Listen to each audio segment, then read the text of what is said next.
কর্মকর্তা এবং আমাদের মতো যারা বাইরে সোশ্যাল মিডিয়াতে কাজ করেন, কেউ হয়তো ফেক আইডি দিয়ে, কেউ হয়তো রিয়েল আইডি দিয়ে, কেউ হয়তো দেশে বসে, কেউ হয়তো দেশের বাইরে বসে সেনাবাহিনী নিয়ে, সেনাপ্রধান নিয়ে যে অকথ্য, যে অশ্লীল এবং যে অশ্রাব্য কথা শুরু করেছেন, এটি যদি চলতে থাকে তাহলে এই বাহিনীটি আলটিমেটলি থাকবে না। ভারতের যে একটা মাস্টার প্ল্যান যদি থেকে থাকে যে বাংলাদেশকে তারা দখল করে নেবে, এবং সেই বাংলাদেশকে দখল করার ক্ষেত্রে যে বাহিনীটি আমাদের শিল্ড হিসেবে কাজ করবে সেটা হলো বাংলাদেশ সেনাবাহিনী। তো সেই সেনাবাহিনীকে নিয়ে আমরা যা কিছু করছি তার বিপরীতে সেনাবাহিনীর পক্ষ থেকে আসলে কিছুই করা হচ্ছে না। আমাদের দেশে একটা ভীষণ রকম যাকে বলা হয় প্রথা রয়েছে, সেটা হলো মানুষ একটু টাকা পয়সা হলেই বাঘ লালন পালন করার স্বপ্ন দেখে। এখন বাঘ লালন পালন করার অনেকগুলো নিয়ম আছে, মধ্যপ্রাচ্য হয়, বাংলাদেশের স্বপ্ন দেখে, কিন্তু এখন পর্যন্ত কোনো বাঙালি রাজা বাদশা আজ পর্যন্ত কেউ বাঘ পালন করেছে এরকম দৃশ্য আমি বাংলাদেশে দেখিনি। তবে হ্যাঁ, সিনেমায় দেখা যায় যে ভারতের নিজাম তিনি তার রাজদরবারে বাঘ পুষতেন এবং তার সিংহাসনের পাশে একটি বাঘ থাকতো। ইদানিং চলচ্চিত্রে সেটা দেখা যাচ্ছে, বাস্তব ঘটনা আমরা কিন্তু সেটা জানি না। আমরা যেটা জানি যে বড় বড় রাজা বাদশারা বাঘ শিকার করতেন, অনেক বীরেরা বাঘ শিকার করতেন, এই পর্যন্তই। কিন্তু আমাদের যে রাষ্ট্রযন্ত্র, সে রাষ্ট্রযন্ত্রে বাঘ বা রয়্যাল বেঙ্গল টাইগার রূপে সত্যিকার অর্থে যারা আমাদেরকে পাহারা দেন তারা হলেন সেই সেনাবাহিনী। এই সেনাবাহিনীর ইতিহাস আজকের নয়, সেই যে প্রথম সম্রাট শারগন সেই জমানা থেকে সেনাবাহিনী। তারপর মধ্যযুগে যখন অটোম্যানরা একটা প্রথম যাকে বলা হয় আর্টিলারি তারা গঠন করেছিলেন একেবারে নিয়মিত, এর আগ পর্যন্ত যেটা হলো সেনাবাহিনীর ধরন এবং প্রকৃতি ছিল আলাদা। কিন্তু সারা পৃথিবীতে মুসলমানরাই প্রথম একটা নিয়মিত সেনাবাহিনী, যেটা আজকে আমরা বাংলাদেশে ব্যবহার করছি, সারা দুনিয়াতে ব্যবহার করছে। তো সেই সেনাবাহিনীর নাম তারা দিয়েছিল জেনিসারি বাহিনী। এটি তারা বিশেষভাবে তৈরি করেছিল। তো যা হোক, এখন সেই সেনাবাহিনীর যখন লেখাপড়া হয়, ট্রেনিং হয়, সেখানে যে সকল গোয়েন্দা বিষয়াদি শেখানো হয়, সারা দুনিয়ার যত ভালো ভালো দিক রয়েছে, সেখানে কোড অফ নেপোলিয়ন, তারপরে সেখানে মাস্টার সানঝুর যে আর্ট অফ ওয়ার এবং অর্থশাস্ত্র, কৌটিল্যের অর্থশাস্ত্র সম্ভবত পড়ানো হয়। বাংলাদেশে হয় কিনা আমি বলতে পারবো না, কিন্তু অন্যান্য মিলিটারি বিশ্ববিদ্যালয়গুলোতে, এমনকি আমেরিকাতে পেন্টাগনে, এগুলোকে ধরে নেওয়া হয় বাইবেল। তারপর কিছু কিছু ব্যাটেলকে, যেগুলোকে বলা হয় ডিসিসিভ ব্যাটেল, এ সকল ব্যাটেলের ইতিহাস বছরের পর বছর পড়ানো হয় বিভিন্ন অ্যাঙ্গেল থেকে। যেমন জুলিয়াস সিজারের কয়েকটা যুদ্ধ রয়েছে, নেপোলিয়ন বোনাপার্টের কয়েকটা যুদ্ধ রয়েছে, তার মধ্যে নেপোলিয়ন বোনাপার্টের যে ইতালি আক্রমণ এবং মিশর আক্রমণ, এবং সেখানে যে মিশরের দ্য ওয়ার অফ পিরামিডের যুদ্ধ, এই দুটো বিশ্ব ইতিহাসে খুবই গুরুত্বপূর্ণ। ওয়াটারলু যুদ্ধ আরো গুরুত্বপূর্ণ। তারপর দ্য ব্যাটেল অফ ক্যাননাই খুবই গুরুত্বপূর্ণ জুলিয়াস সিজারের। এরপর প্রাচীন বীর নেপোলিয়নের অনেক আগের আর আলেকজান্ডারের কিছু পরের, সেটা হলো হানিবল।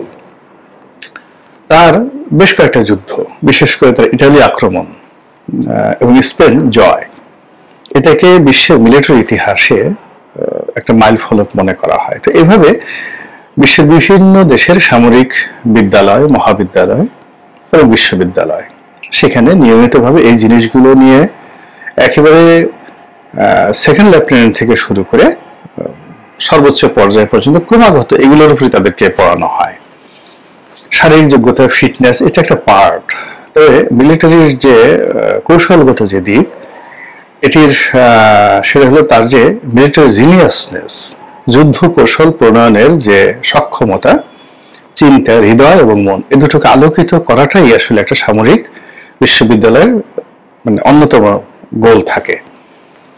তারপর যেটা থাকে হলো তার মধ্যে নেতৃত্বের প্রতিভা জাগানো, কৌশল জাগানো, এবং সবচেয়ে বড় ব্যাপার হলো যিনি জেনারেল হবেন তার দরকার হবে কূটকৌশল, কূটনীতি, গোয়েন্দাগিরি। এবং সেই গোয়েন্দাগিরির মধ্যেই সবচেয়ে মহার্ঘ যে মন্ত্র রয়েছে সেটা হলো আমাদের ভারতবর্ষের মৌর্য সাম্রাজ্যের প্রতিষ্ঠাতা চন্দ্রগুপ্ত মৌর্যের যে প্রধানমন্ত্রী চাণক্য ওরফে বিষ্ণুগুপ্ত ওরফে কৌটিল্য, তার যে লেখা অর্থশাস্ত্র। তো সেই অর্থশাস্ত্রে সেনাবাহিনীর জন্য, রাজার জন্য, সেনাপতির জন্য একটা আলাদা বিভাগ আছে। সেখানে সেনাবাহিনীর কর্মকর্তারা তাদের যে ঐতিহ্য, তাদেরকে যেন লোকজন সমীহ করে, ভয় পায়, এই জন্য কতগুলো কর্মকৌশলের কথা সেখানে বলা হয়েছে। আমাদের দেশের সেনাবাহিনীর বা সেনাবাহিনীর কর্তারা এই বিষয়গুলো পড়েছেন অথবা ভুলে গেছেন, অথবা পড়েছেন ভুলেননি, কিন্তু এগুলো প্রয়োগ করতে তারা সাহসী হচ্ছেন না। তারা রাস্তায় ঘাটে এই গত 7-8 মাসে যেভাবে অপদস্থ হয়েছেন, যেভাবে অপমানিত হয়েছেন, অনেকে বাংলাদেশের সামরিক শাসনের কথা বলেন। আমার কাছে মনে হচ্ছে যে এরকম অবদমিত মন নিয়ে, অপমানিত শরীর নিয়ে অত্যাচার করা সম্ভব, জুলুম করা সম্ভব, কিন্তু শাসন করা সম্ভব নয়। শাসন করার জন্য একটা প্রশান্ত চিত্ত দরকার আছে, যেটি সাবেক সরকারের ছিল না। এমনকি আমাদের কারোর মধ্যে সেটা ছিল না। শুধুমাত্র 2 জনের মোটামুটি একটা প্রশান্ত আত্মা ছিল, সেটা হলো জিয়া রহমান সাহেবের আর এরশাদ সাহেবের। ফলে তাদের জমানাতে শত শত বিতর্ক থাকা সত্ত্বেও আমরা একটা চমৎকার রাষ্ট্রীয় বিধি ব্যবস্থা, প্রশাসন যন্ত্র আমরা পেয়েছিলাম।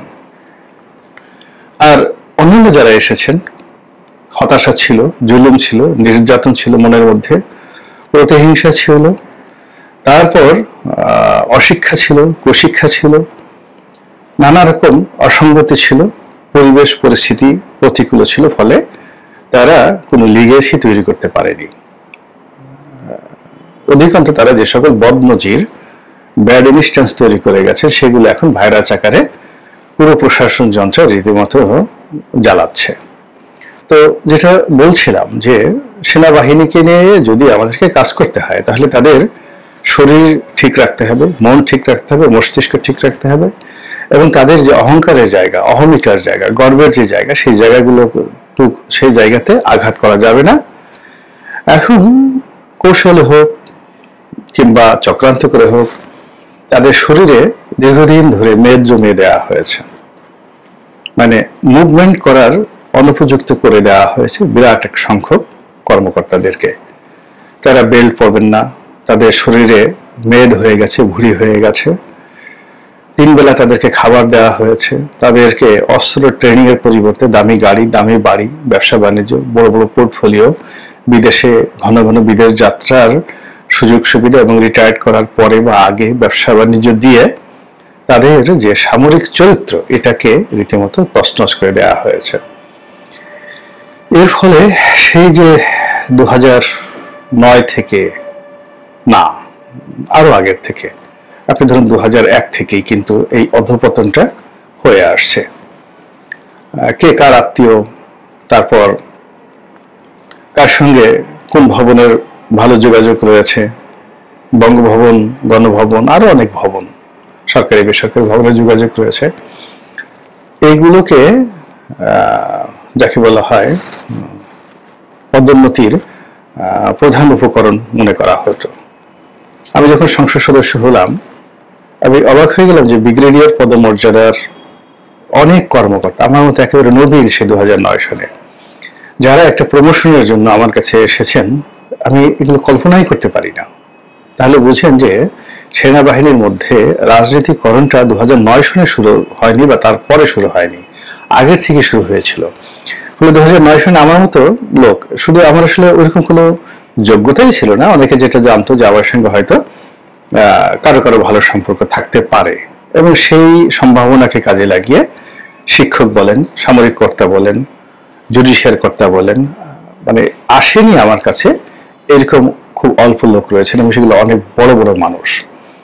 মানে এই যে তাদের মধ্যে যে একটা দলদাসপনা, দলীয় বৃত্তি ঢুকিয়ে দেওয়া হয়েছে, সেটা এখন এমন একটা পর্যায়ে চলে আসছে যার ফলে কি হচ্ছে, রায়ট দমন করতে গিয়ে, উপজেলাতে অপারেশন পরিচালনা করতে গিয়ে তারা প্রায়ই অবমাননাকর, অস্বস্তিকর পরিবেশ পরিস্থিতিতে পড়ে যাচ্ছে। তাদেরকে দেখে মানুষ ভুয়া ভুয়া স্লোগান দিচ্ছে, সামাজিক মাধ্যমে তাদের চরিত্র নিয়ে কথাবার্তা বলা হচ্ছে, তাদেরকে তুই তুকারি করে গালাগালি দেওয়া হচ্ছে, বাপমা তুলে গালাগালি দেওয়া হচ্ছে। এবং এরকম পরিবেশ এবং পরিস্থিতি যখন হয়, তখন কিভাবে তার থেকে সেনাবাহিনীর যারা কর্তা তারা কিভাবে নিজেদের মর্যাদা রক্ষা করতে পারেন, সেই বিষয়গুলো কিন্তু সেই যে মাস্টার সানজুর বইতেও চমৎকার ভাবে বর্ণনা করা হয়েছে, একেবারে বাংলায় সুন্দরভাবে এখন পাবেন পিডিএফ ফর্মে। আর অর্থশাস্ত্র অনেক বড় বই, ওখান থেকে খুঁজে বের করতে একটু সময় লাগবে, কিন্তু ইন্টারনেটে এর অনেক আলাপ আলোচনা রয়েছে, সেগুলো শুনলেই বুঝতে পারবেন। এখানে যেমন দেখা গেল একটা মব হয়, মব হওয়ার পরে সেখানে পালের গোদা থাকে। তো যখন এরকম একটা ঘটনা ঘটে, চাণক্য যে কাজটা করে সে হলো পালের গোদাকে টার্গেট করে, এবং পালের গোদাকে টার্গেট করে তাকে শক্তিশালী করে, প্রকাশ্যে তাকে শক্তিশালী করে। আর পেছনে পেছনে যেটা করে, তার যে প্রিয়জন রয়েছে, দুর্বল জায়গা রয়েছে, সেই দুর্বল জায়গাতে মারাত্মক আক্রমণ করে।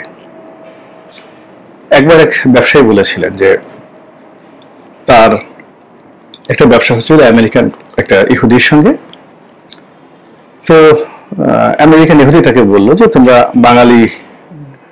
বেঙ্গলি মুসলিম, তোমাদের সঙ্গে কারো যখন বিরোধ তৈরি হয় তখন তোমরা ঘুষি মারো, তারপর নাক ফাটিয়ে দাও, রক্ত পড়ে যায়, কাজের কাজ কিছু হয় না, মধ্যখানে ক্রিমিনাল কেসে পড়ে যাও। আর উই দ্য আমেরিকান জিউস, আমরা আর কিছু করি না, আমরা তোমার বল মানে তোমার যে বিসি দুটো আছে, সেই বিসি দুটো আচ্ছা মতো চেপে ধরি।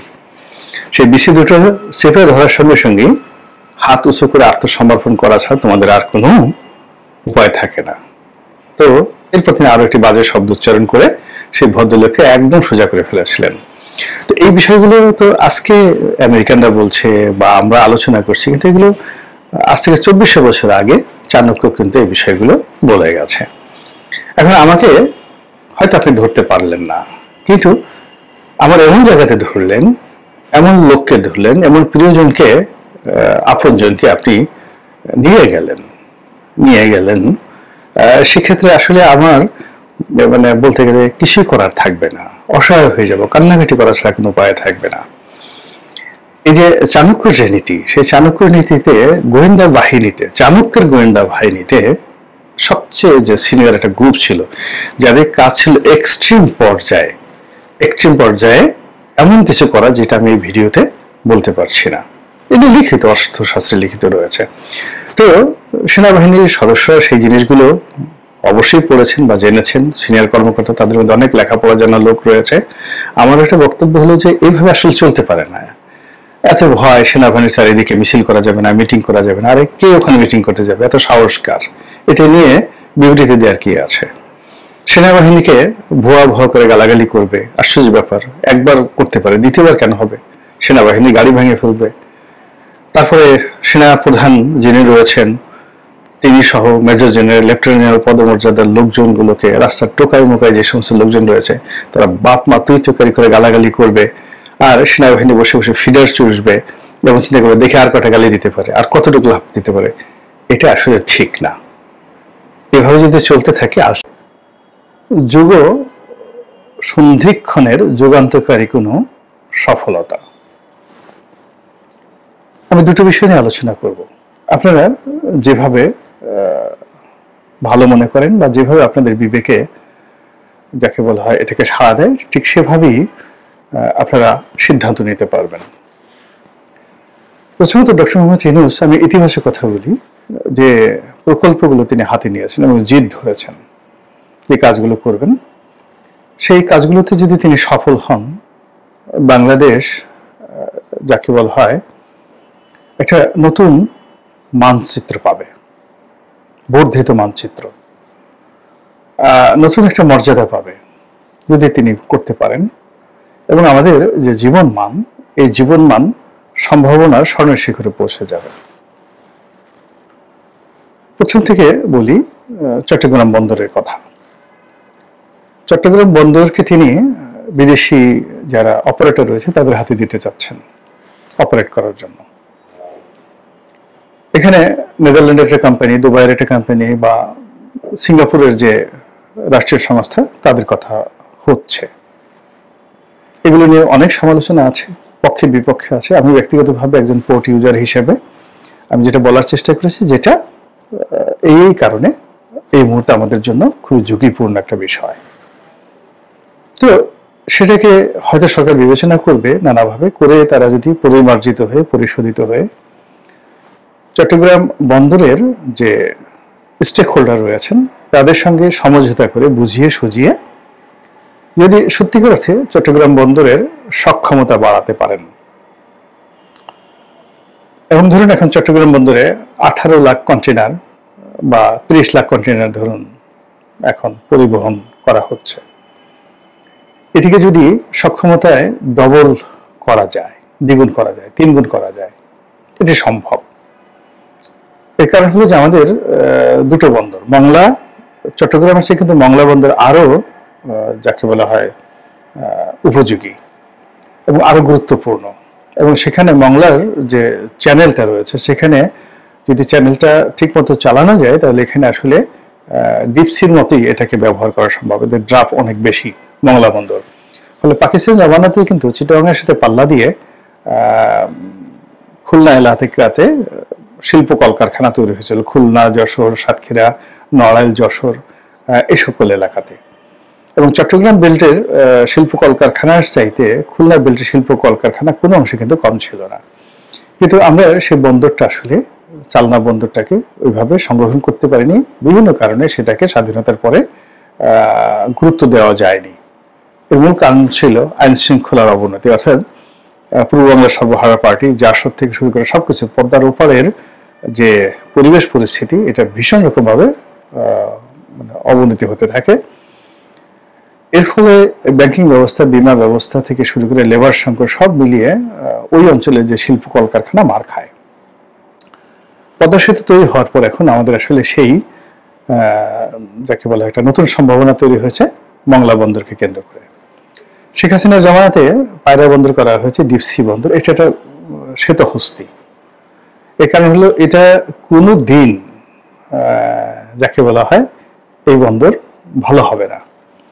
ফলে এটাকে যত সম্ভব দ্রুত এটাকে বন্ধ করে এটাকে একটা নৌবন্দর হিসেবে ঠিক মংলার সাথে কানেক্ট করে একটা সেই রামনাবাদ নদীর মোহনাতে একটা কলকাতার মতো, হলদিয়ার মতো একটা নৌবন্দর হিসাবে এটিকে যদি চালু করা হয় দক্ষিণাঞ্চলের জন্য, মূল বন্দর থাকবে চালনা, এবং সেই চালনা থেকে ফিডারের মাধ্যমে নৌবন্দর হয়ে এখানে আসবে, তাহলে এটা হয়তো ফলপ্রসূ হবে। কিন্তু এটাকে ডিপসি হিসেবে এখানে যে ইনভেস্টমেন্ট, এটা কোনোদিন সম্ভব নয়। ওখানে যে সমুদ্রের যে ড্রাফট এবং ওখানে সমুদ্রের যে রাপসি, এটার যে অবস্থা, যারা জানেন তারা জানেন যে এটা যতদিন পর্যন্ত বঙ্গোপসাগর থাকবে ততদিন পর্যন্ত ওখানে ডিপসি হবে না। আমি নিজে এটার একটা ভুক্তভোগী। আমি একবার, আমার তো জাহাজ ব্যবসা আছে, আমি সেই একটা কোম্পানি এসে বললো যে এরকম আমার বিরাট লস হয়েছে, প্রায় কোটি 5 কোটি 6 কোটি টাকার মতো লস হয়ে গেছে। সেটা হলো যে 50,000 মেট্রিক টনের পাথর নিয়ে একটা জাহাজ আসলো, এবং ওই জাহাজের এজেন্ট ছিলাম আমি বাংলাদেশে। এবং সেই জাহাজ মংলা থেকে ওখানে 2 মাস বসে আমরা আনতে পারিনি, সিরিয়াস একটা প্রবলেম হয়ে গেছিল। এবং লাস্টে আমার সেই এজেন্ট গেছে, আমার টাকা গেছে, তারপর শেষে যারা এই মাল আমদানি করেছিল পদ্মা সেতুতে, তারা সেই পাথর সাপ্লাই দেবে, তাদেরও ব্যবসা বাণিজ্য চলে গেছে, চাইনিজ কোম্পানিকে তারা সময় মতো পাথর দিতে পারেনি। তো আমি নিজে এটার ভুক্তভোগী হিসেবে আমি এটা জানি। এর কারণ হলো আমি ওই এলাকার বাসিন্দা। আমি যখন দেখলাম যে একটা নতুন পোর্ট হচ্ছে, ডিপসি পোর্ট আছে, ঠিক আছে, এখানে আমরা আনি, কিন্তু আমরা যদি মংলাতে আনতাম তাহলে আমাদের এই সমস্যাটা হতো না। তো সেই দিক থেকে এখানে আসলে ডিপসি পোর্ট কখনোই সম্ভব হবে না, যেটা ব্রিগেডিয়ার শাখাওয়াত বলেছেন। কাজে এটা একটা সেতু হস্তি না, এটা আরো অনেক কিছু, এটাকে ব্ল্যাক হোল বলতে পারেন বাংলাদেশের। এটা শেখ হাসিনার একটা ভুল সিদ্ধান্ত। এই জিনিসটা স্টপ করে, হ্যাঁ, এখানে যে স্থাপনাগুলো রয়েছে একটা বড় মাপের নদী বন্দর হতে পারে, এখানে ভীষণ রকম বড় মাপের নদী বন্দর হতে পারে। সেটা কলকাতার হলদিয়ার মতো, হলদিয়া বন্দরের মতো হতে পারে, এতে কোনো অসুবিধা নেই। অন্যদিকে চট্টগ্রাম যে বন্দর, সেই চট্টগ্রাম বন্দর এখন যে নিউ মুরিং টার্মিনাল রয়েছে, তারপর শেষে আমরা যখন আগে ছিল পুরনো টার্মিনাল 81-82 সনে, তো সেখানে প্রথম মাল্টিপারপাস টার্মিনাল নিয়োগ করা হলো এবং সাবির হোসেন চৌধুরী কোম্পানি, কর্ণফুলী গ্রুপ, এই প্রথম মাল্টিপারপাস তারা সে প্রাইভেট সেক্টর এটা তৈরি করলো। ওটা আবার সরকার পরবর্তীতে 800 কোটি না 1000 কোটি টাকা দিয়ে ওটা আবার কিনে নেয় তার কাছ থেকে, যে না, এরকম একটা রাষ্ট্রীয় প্রতিষ্ঠান ব্যক্তি মালিকানায় থাকতে পারে না। এখন পুরোটাই রাষ্ট্রীয় মালিকানায় আছে। আর প্রাইভেট ইয়ার্ডগুলো, বড় বড় প্রাইভেট ইয়ার্ডগুলো, অসংখ্য প্রাইভেট ইয়ার্ড তৈরি হয়েছে এক্সপোর্টের জন্য, ইম্পোর্টের জন্য, সেগুলো বাইরে, কিন্তু মূল বন্দর এখনো পর্যন্ত সরকারের হাতে, কাস্টমস বন্দরের হাতে। এখন এটাকে ডক্টর মোহাম্মদ ইউনূস বিদেশিদের হাতে দিতে যাচ্ছেন এবং আলটিমেটলি এই কাজ তাকে করতে গেলে তাকে কাস্টমসটাও বিদেশিদের হাতে দিতে হবে, এছাড়া কোনো উপায় নেই। ওখানে মানে ট্যাক্সেশন, তারপর শেষে ওখানে যা কিছু আছে, এর কারণ হলো যত রকম ওখানে সেশন জট হয়, যানজট হয়, যা কিছু হয়, এর মধ্যে বন্দর যদি 10% জড়িত থাকে, 90% থাকে কাস্টমস। এটাকে যদি তিনি ওভারকাম করে সিঙ্গাপুরের মতো, হংকংয়ের মতো, যেখানে একটা 5000 কন্টেনার নিয়ে আসে একটা জাহাজ মোটামুটি 7-8 ঘন্টার মধ্যে যেখানে আনলোড করা হয়, তো সেখানে এরকম একটা জাহাজ আমাদের বন্দরে ভিড়তেই অনেক সময় 7-8 দিন সময় লাগে, 7-8 ঘন্টা লাগে হলো ডিসচার্জ করতে। আর এখানে বার্থিং পেতে, মানে বার্থিং পেতে কর্ণফুলী ভিতরে ঢুকে টো করে, এই নিয়ম আছে। ধরেন আপনার একটা জাহাজ আসলো, সেই জাহাজ সে ডিপসিতে বসেই সে চট্টগ্রাম বন্দরের ট্রাফিক ডিপার্টমেন্টে কন্ট্রোল, মানে যোগাযোগ করবে কন্ট্রোল টাওয়ারে, তারপরে তাকে অনুমতি দেওয়া হবে, বার্থিং পারমিশন দেওয়া হবে, এরপর তাকে টো করে টেনে সেই চট্টগ্রাম বন্দর কর্তৃপক্ষ, ট্রাফিক বিভাগ আনবে। এবং এই কাজ করতে সাধারণত এখন 7 থেকে 8 দিন সময় লাগে, এবং যখন কনসেশন চলে, তখন কনজেশন চলে যেটাকে, তখন দেখা যাচ্ছে 15 দিন, 1 মাস পর্যন্ত চলতে থাকে। এবং এরকম বড় বড় জাহাজ আসছে যে জাহাজে প্রতিদিন $20,000-25,000 ওই আউট এনকেজে বসে থেকে তাদেরকে ড্যামারেজ গুনতে হয়। এখানে জাহাজের যে ইঞ্জিন 24 ঘন্টা চালু রাখতে হয়। তো এই দুরবস্থা থেকে, অব্যবস্থাপনা থেকে বের হয়ে আসার জন্য সিঙ্গাপুরের আদলে, এমনকি কলম্বোর আদলে, কলম্বো বন্দরের আদলে যদি ডক্টর মোহাম্মদ ইউনূস এই কাজটি করেন, বাংলাদেশ কিন্তু চেঞ্জ হয়ে যাবে, এটি কোনো সন্দেহ নেই। কিন্তু এটার সম্ভাবনা যতটা না বেশি, তার চেয়ে ঝুঁকি 3 গুণ বেশি। যদি এখানে ফেল করার পরে বিদেশিরা তারা তাদের ইনভেস্টমেন্ট ফেরত চাবে সরকারের কাছে, শ্রমিক আন্দোলনরা তারা আন্দোলন করবে, ব্যবসা বাণিজ্য সব বন্ধ হয়ে যাবে, এবং এখন বন্দরের যে দুর্নীতি বা অনিয়ম আছে এটা আরো দ্বিগুণ হয়ে যাবে। আপনি ধরেন মশা মারার ওষুধ দিলেন, কিন্তু সেই ওষুধ কাজ করল না, তখন মশা আরো বেপরোয়া হয়ে পড়ে। এই গেল ওনার সমস্যা। দ্বিতীয়ত যে ঘটনা, সেটা হলো করিডর, মানবিক করিডর। তো এটা নিয়ে তিনি কাজ করছেন জাতিসংঘের তত্ত্বাবধানে, এখানেও কিন্তু ঝুঁকিটা বিশাল। এখন এই কাজ করে যদি আরাকান আর্মির সঙ্গে তার একটা সমঝোতা হয়, এবং তিনি যদি এই 10 লাখ, 12 লাখ, 15 লাখ রোহিঙ্গাকে সীমান্তের বাইরে, এমনকি ওপারে নো ম্যানস ল্যান্ডে নিয়ে যেতে পারেন, এটা আমাদের জাতির জন্য একটা বিরাট, যাকে বলা হয়, প্রাপ্তি। 2 নম্বর হলো যে তিনি এখন যে চেষ্টা করছেন প্র্যাকটিক্যালি এবং ফ্র্যাঙ্কলি, সেটা হলো আমেরিকার সহযোগিতা নিয়ে, বাংলাদেশ সেনাবাহিনীর এনগেজমেন্ট নিয়ে আরাকান আর্মিকে শক্তিশালী করে সেখানে একটা আলাদা স্বতন্ত্র রাষ্ট্র তৈরি করার জন্য। ফলে কি হচ্ছে, মায়ানমারের সাথে সার্কিট ব্রেকার হিসেবে এই ছোট রাষ্ট্রটি থাকবে, এবং এটি আকার আকৃতিতে ওখানে 2টো রাষ্ট্র হবে। একটা হলো রোহিঙ্গাদের জন্য এবং আরাকান আর্মিদের জন্য একটা এলাকা, যেটাকে এখন মানে আরাকান বলা হচ্ছে, আর একটা হলো পাশের ছোট আরেকটা এলাকা শিন, এটি আমাদের একটা বাংলাদেশের বড় সড়ো উপজেলার মতো এলাকা। তো কাজে এই দুটো রাষ্ট্র বাংলাদেশের জন্য আসলে যাকে বলে ঝামেলা হবে না, এবং এখন যেভাবে মায়ানমারকে আমরা থ্রেট মনে করছি এবং যে সমস্যা হবে, সেখানে যদি সেই জিনিসটা করা হয়, পারা যায়, তাহলে কিন্তু আমাদের জন্য একটা বিশাল মানে একটা ঐতিহাসিক যে কাজটা অতীতে শায়েস্তা খানও পারেন নাই, এরকম একটা লাভ হবে। এবং সামনে যদি ওই দুটো রাষ্ট্র অর্থাৎ চীন এবং আরাকান তারা যদি বাংলাদেশের সঙ্গে কনফেডারেশন করে বাংলাদেশের সঙ্গে যুক্ত হতে চান অধিকতর স্বায়ত্ত শাসন নিয়ে, তা সেক্ষেত্রে বাংলাদেশের মানচিত্র তো বিশাল হয়ে গেল।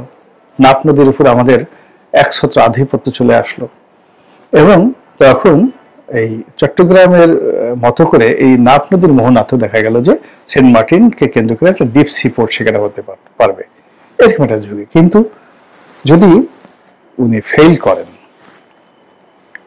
করেন তাহলে এই বন্দর এবং এই যে মানবিক করিডোর, এই মানবিক করিডোরের উছিলে পুরো চট্টগ্রাম বেল্ট আমরা হারিয়ে ফেলবো, ভীষণ রকম হারিয়ে ফেলবো। তো এরকম যাকে বলা হয় সম্ভাবনা এবং ঝুঁকি, এই দুটোর মধ্যে আমরা এখন পড়েছি।